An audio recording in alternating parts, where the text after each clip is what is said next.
picturean eh.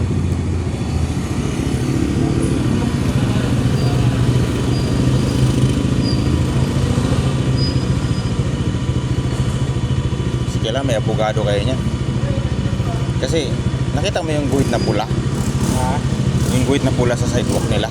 Yan yung sidewalk. Dapat ang parada ng sasakyan dyan pag ganun. Napaganon siya, pag ganun siya. Oh, bakit doon wala na oh? Nakita mo yung parada ng ano ko dito? Yung ganun yung sasakyan ko. Ganun yun ang tama. Yung dito nakaganon. Oh. Pero yung sabi mong yung guhit na yan na ginawa natin, susundin mo yan, mali yan. Dapat yung naka-slanting eh. Nakatagilid. Yung alam mo yung slanting bro, nakatagilid. Oo. Parang katulad nun no?